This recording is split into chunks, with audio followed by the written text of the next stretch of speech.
Thank you, Lord, that you're a name above all names. We want to commit this day to you. We would ask God in every man's heart that you'd be able to accomplish only what you can do.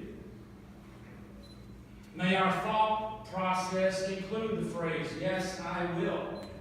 There have already been promptings the last evening about these matters. And I would ask God today to continue the work that you began last evening. We would pray for every man, what they brought to this weekend. Several around the campfire last evening began to talk about those matters. Some really heavy stuff. We thank you for all the informal conversations that have taken place. As we already declared, the gathering is more important than the material. But as we look into your word today, as we have a chance to have some discussion groups, continue the dialogue around the dinner table, spend some time with some fun activities, may we just connect with you and connect with other men. And live out my theme to these guys this weekend, that no man is an idol, and no man stands alone. And all the men of God said, Amen. You may be seated. Let's give up for Logan for leading us in worship today.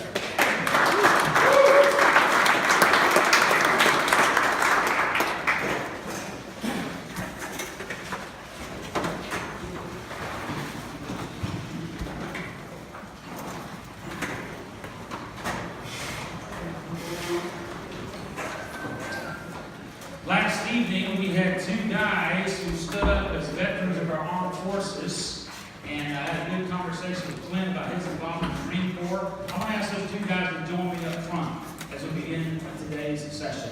And would you welcome our veterans of the Armed Forces?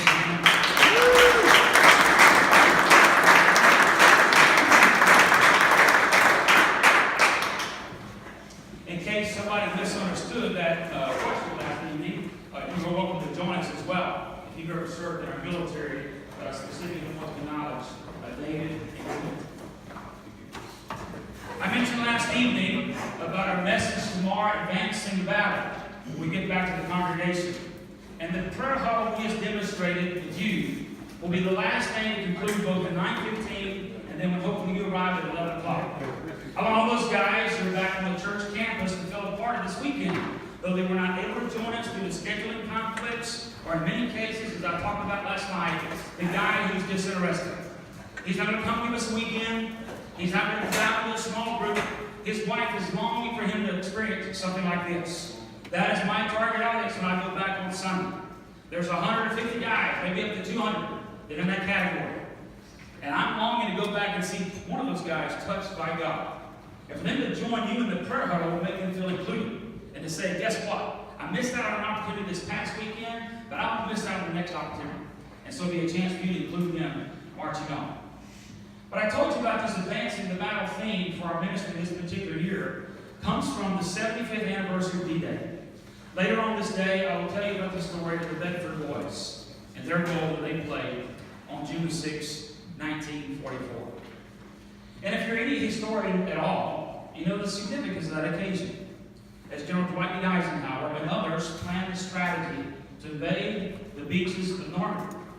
We're going to talk about the beaches in your spiritual journey today that need to be invaded as we fight the good fight of faith. But I want to draw from the parallel from a letter that was written to all the troops, 150,000 strong, who landed on those 5 beaches, led by the Americans, but it was an Allied invasion. Much like this weekend, East Haven is the host church. It's their retreat center. But there are other followers of Christ attending other assemblies back in the Kalispell area. And this is the one Big C church retreat. This is not the Little C church that you represent. So we're binding together and bonding together. In the words of Dwight D. Eisenhower, soldiers, sailors, and airmen of the Allied Expeditionary Force, you're about to embark upon the Great Crusade, toward which we have striven these many months. The eyes of the world are upon you. The hopes and prayers of liberty-loving people everywhere march with you.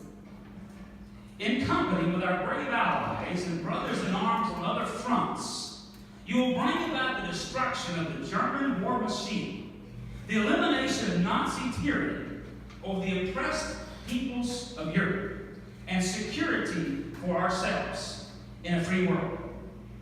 The opening paragraph in the famous Order of the Day that was distributed to 150,000 troops. These guys in modern times, but those fellows 75 years ago. You may be seated. The letter continues on with other challenges from the five-star general. And I will share other segments of this letter in each of our concluding sessions for our time at this particular point. But as we open God's Word to Ephesians chapter 6 and march through this famous chapter, we're going to open up to this first session this morning and talk about the battle. The ultimate battle is not D-Day. The ultimate battle is the battle for men's souls. And we're longing to see God do a work in your life. He started a work, in your case, many years ago, some of you many months ago, and a few guys maybe just a few hours ago, by being here this weekend. And so we're longing to see the battle continue and to see you advance that battle. The shirt that I have on today is the question that I left you with last evening, that I want you to linger about. I'll focus on this in session 2 when we talk about the enemy. But I wear the shirt as a reminder. Because let's look at a group about 10 years ago, when we talked about this particular subject, and they began to print up these t-shirts. On the back, you'll see where it says Men of Steel, much like your Iron Man shirts. Steel Creek Community Church. Their Men of Steel got this message. And they have gone much further in advancing battle because they recognize that no man is an island and no man stands alone. I like to hear the men of God read the scripture in unison. I told you my target is a fringe guy, but I also want to be considerate of the fellow who may be new to this whole journey of faith. So every time I let a men's small group, this is a little point for you leaders, I always place the scripture on a handout. Because a guy doesn't want to come and be offended and to be embarrassed. In fact, some of these fringe guys, they come this weekend, you know why they didn't show up? They have no clue where Ecclesiastes is, that I'm going to talk about later on today. They might not even find Ephesians. You might be asking them to read scripture. They may assume you're going to ask them to lead in prayer. You see, the prayer huddle was a demonstration so that everybody can participate. Even the guy who's brand new in faith to a fellow who's known Christ for many, many years. So I'm trying to demonstrate along the way as well as instruct you in your own journey. So for the guy who may come in to walk the car lot, kick the tires, raise the hood, we're going to make it easy for him to describe this with us. And so I'm happy to stand with me once again, and we're going to read this passage of scripture from Ephesians 6.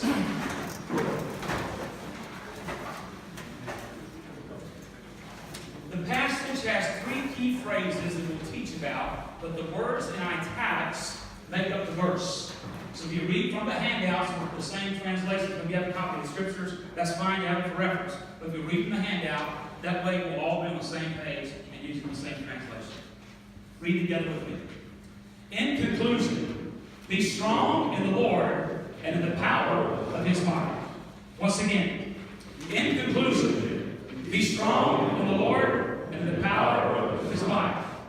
Okay, I had a ladies' meeting, I had a student meeting. Let's try one more time if I'm at a men's meeting. The Word of God is quick and active and powerful. We can't walk in unprepared and unexpected today. We engage with God in worship, and our voice should declare the importance of the Scriptures. Now let's have all voices reading heartily unto the Lord in unison. Ephesians chapter 6, verse number 10. The Word of God says, in conclusion, be strong in the Lord and in the power of His might. May the Lord have the blessing of reading to His Word. You may be seated.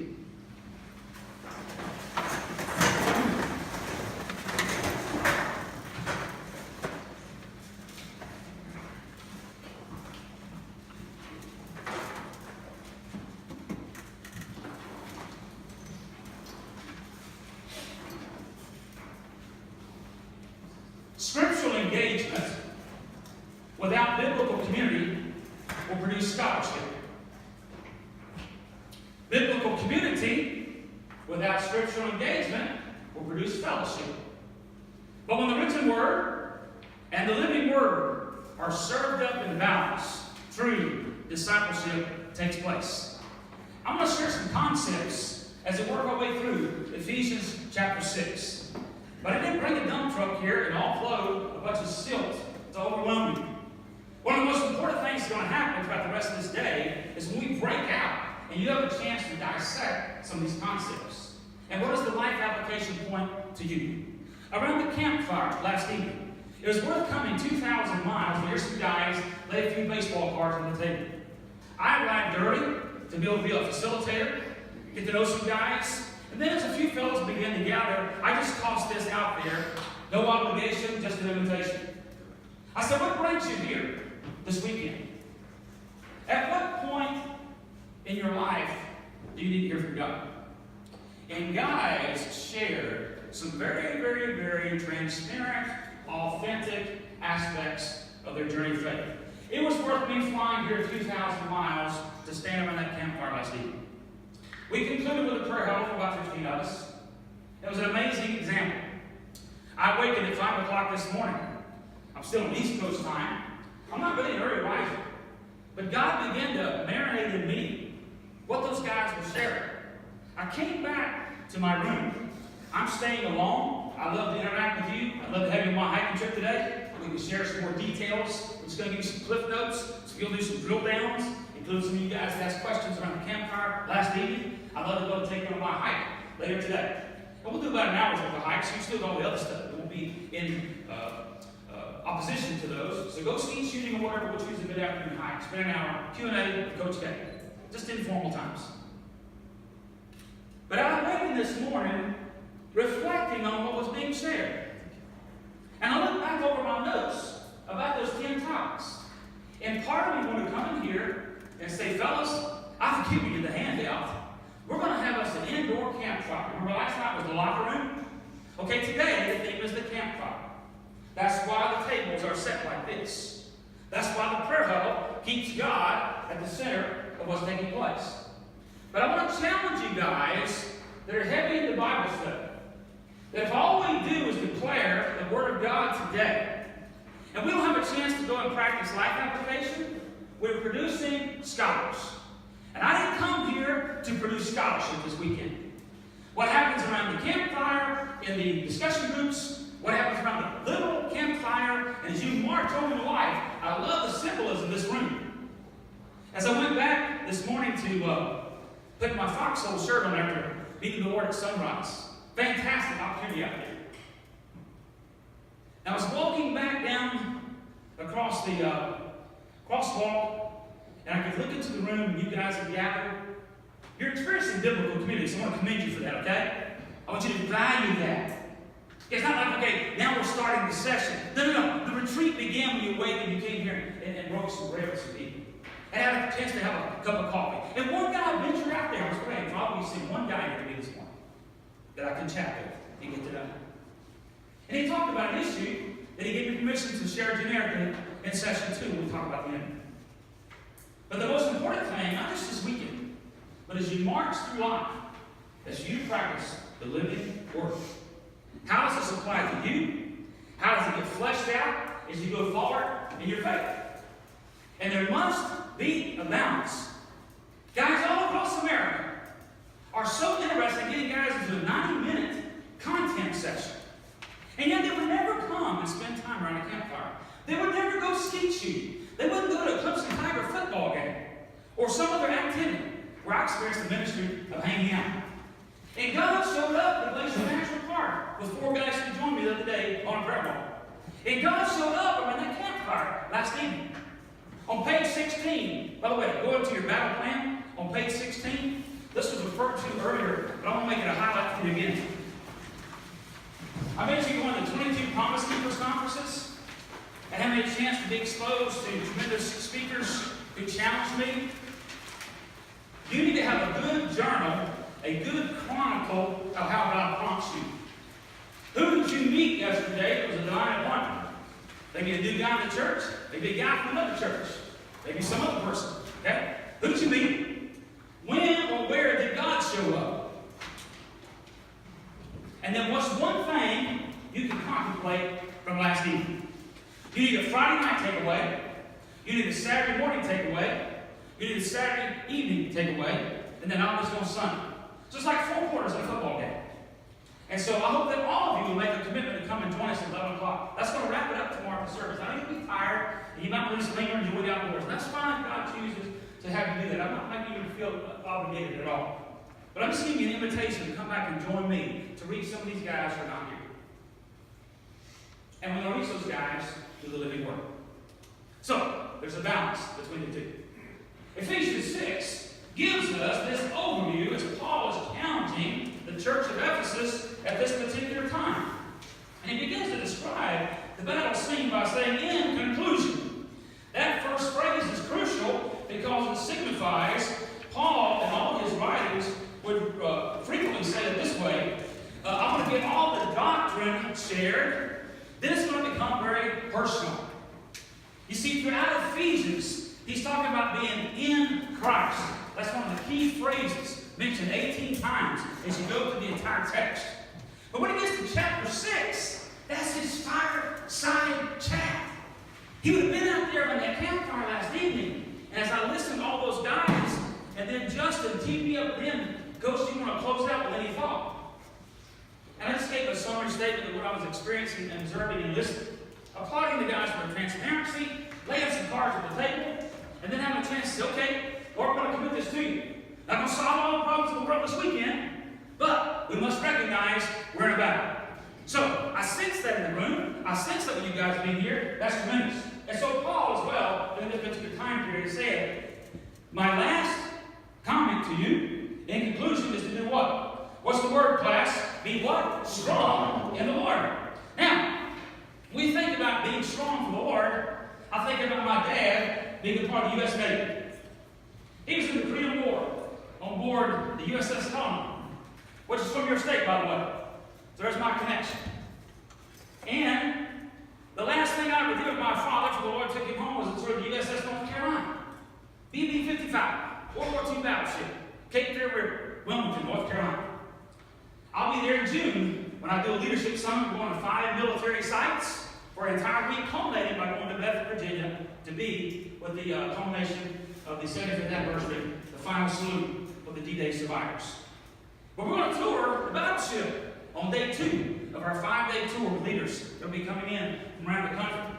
But when I tour the battleship in North Carolina, I think about that famous statement, battle stations, all hands on deck, man your battle stations. You see, one of the problems with our guys back home who did not choose to join us this weekend, I don't say this critically or judgmentally, I say it analytically as a coach. I want to go back and encourage those fellows tomorrow to come and join us. They might have missed a couple of days, but hey, there's still a future out there. And I want them to feel included, not to feel like, oh, we're the Green Beret Christians. We got it all right. We gave up 3 days. You wouldn't even give us 3 hours. That's not how we're going to go back. With a humble spirit and a teachable spirit, we're going to go back and say, man, we had a blast this weekend. You'd like to get grab a cup of coffee or hear about it. I'd love to share with you. Hey, here's a handout. That's why I give these. You take notes for your battle plan, and you give them the handout. Here's some things we talked about. Not because it was me, because of the power of the Word of God. Then you add the living Word to that to raise his awareness level that we are in the battle. And then finally, he says, not to be strong in ourselves.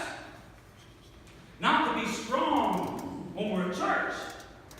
He says to be strong in the Lord. And the power of our might, or the power of what? His might.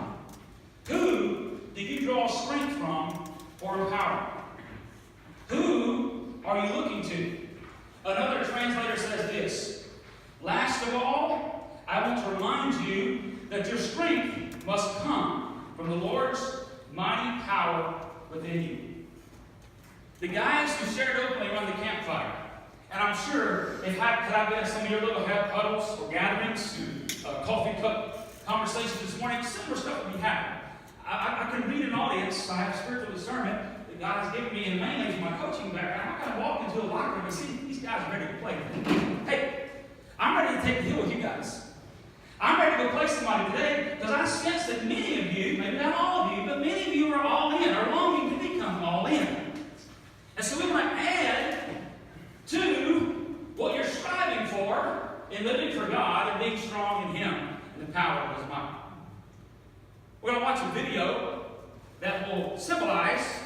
what I saw happen last night. I showed this video in all 42 states that I traveled to. 12 guys, 15 guys gave a short version of it. But the guys sitting around the campfire, which you get ready to see, experienced one of 7 key issues. One of my mentors in ministry wrote a book called Man Alive. Ephesians 2, Jacob referred to this passage last night. God wants us to be fully alive. He wants us to be all in. Here's the 7 common issues. And in my ministry with men, I found this to be the case as well. Here's 7 common issues. And I heard most all of them around the campfire last evening. I feel like I'm in this thing all alone. I don't feel like God cares about me personally. Not really. I don't feel like my life has a purpose. In fact, it feels very random. I have a lot of destructive behaviors that are dragging me down. My soul feels dry.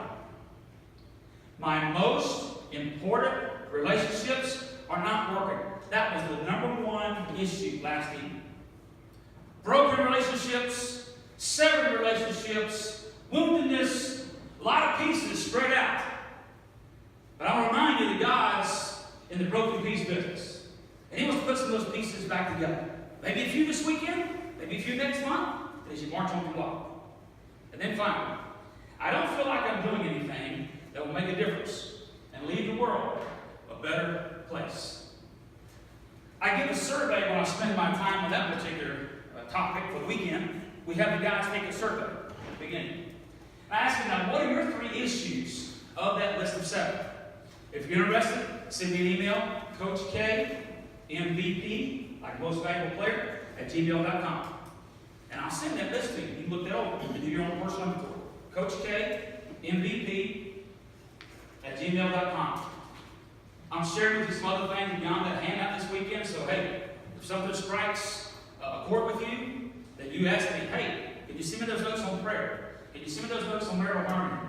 Can you send me those notes on those 7 issues? The number 7 works for this one, okay? 7 common issues.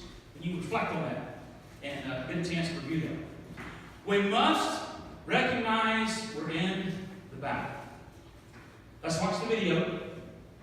Build our own campfires. Jacob will come up and break us out after this time together. Something happens when men get around the campfire.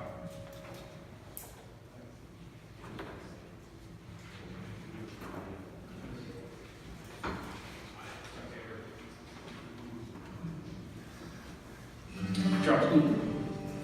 Say the sentence more. I am Charles Cooper. I have a wife and 3 boys. I am 31 years old, and I've been married for 6 months. 6 months. Still got that new car smell.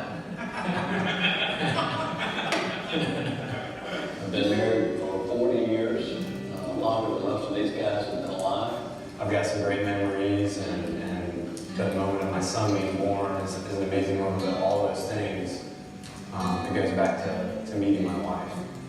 And I mean, from the day that I met her, I mean, I knew that I knew that I found the one. And they always say that you just know, and I knew, and there's a witness here for that.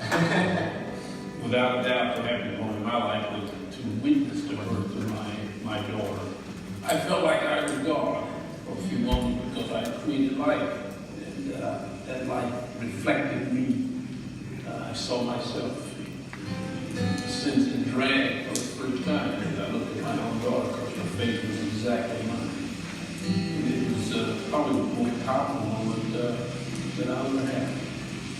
I like the movie City Slickers, and when Curly was talking to one of the guys on City Slickers, he said, there's really only one thing in life that you have to know about. And Billy Crystal was saying, well, what is it? And he said, well, that's what you got to figure out. And I figured out that one thing, and it's really all about a relationship. And my relationship to God is paramount over everything else in life, and over my family, over my work. Spiritual life is cooking around like a medium hot. Big struggle is juggling life as a man, as a Christian man, as a young businessman. I've struggled with true surrender to God's will. And to me, that's been more of a buzzword than it's been a real truth. But lately, I've heard that tiny whisper of God very specifically, but almost non-specifically saying, surrender. Well, my spiritual life these days is growing. You know, I thought by the time I was my age that I'd have it all squared away and have it all figured out. But I don't know that I'll ever have it totally squared away until I see the Lord face to face. I was raised by a very autocratic disciplinarian father who administered discipline by the day standards might be child abuse. And his love was very conditional. It was very conditional on my actions. In fact, he never told me he loved me until he was a very old man. And that has carried over to my relationship with God, because I never have understood how God could love me doing some of the things that I've done in my life. For a long time, I've kind of had this 1 foot in, 1 foot out battle as far as Christianity goes, and living a life rooted in God's will. Without Christ, I shouldn't think about probably what I would be doing with my life, because I don't think it would be good, to be quite candid. Even though I'm not perfect, he still loves me. And now I serve him out of a grateful heart. And I think those that have been forgiven much love much.